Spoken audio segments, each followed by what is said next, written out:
ਜੀ ਪਿਆਰਿਓ, ਇਹ ਵੇਖੋ ਜੀ ਤਾਜ਼ਾ ਤਰੀਨ ਗੁੜ ਤੇ ਇਸ ਤਰ੍ਹਾਂ ਇਹ ਪੀਸੀਆਂ ਬਣ ਰਹੀਆਂ ਨੇ। ਹੈਲੋ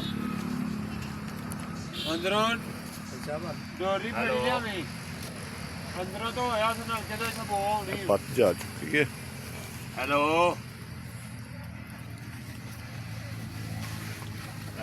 ਇਹਦੀ ਸਪੈਸ਼ਲ ਆ ਦੁਬਈ ਜਾ ਰਿਹਾ ਜੀ, ਗੁੜ ਗਿਰੀਆਂ ਦੇ ਵਿੱਚ ਮਿਕਸ ਕੀਤੀਆਂ ਨੇ। ਉਹ ਆ ਜੀ, ਇਹ ਦੋਸਤਾਂ ਨੇ ਫਰਮਾਇਸ਼ ਕੀਤੀ ਸੀ ਤੇ ਉਹਦੇ ਵਾਸਤੇ ਬਣਾਇਆ ਗਿਆ ਹੈ।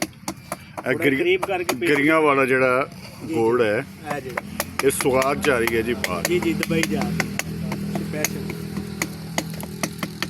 ਇਹ ਮਲਾਵਰ ਕੀਤੀ ਗਈ ਦੇਸੀ ਘਿਓ ਮਾਸ਼ਾਅੱਲਾ। ਅੱਛਾ ਜੀ, ਤੇ ਗਿਰੀਆਂ ਤੇ ਤੁਸੀਂ ਭੇਜਣਾ ਜੀ ਭਾਈਜਾਨ। ਆਪਣਾ ਨਾਂ ਕੀ ਹੈ? ਮੁਜ਼ੰਮਲ ਖਾਨ ਮੁਜ਼ੰਮਲ ਸਾਹਿਬ।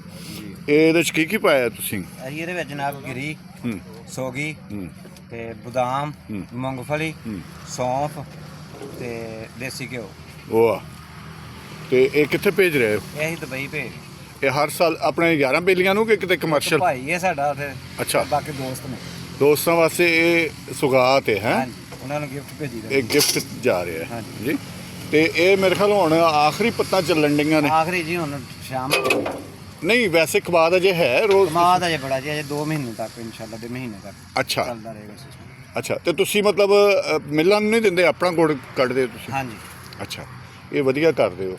ਮਿੱਲਾਂ ਨੂੰ ਤੇ ਮੈਂ ਸੁਣਿਆ ਵੀ ਦੇ ਕੇ ਕੁਝ ਲੱਭਦਾ ਵੀ ਨਹੀਂ।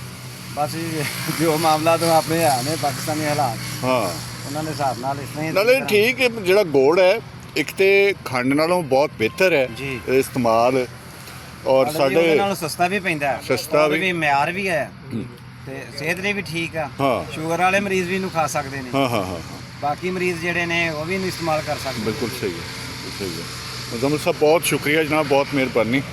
ਅਸੀਂ ਤੁਹਾਡੇ ਕੋਲ ਆਏ ਤੇ ਤੁਹਾਡੇ ਕੋਲ ਗੁੜ ਵੀ ਖਾਧਾ ਤੇ ਨਾਲ ਵੀ ਲੈ ਕੇ ਚੱਲੇ। ਬਹੁਤ ਮਿਹਰਬਾਨੀ।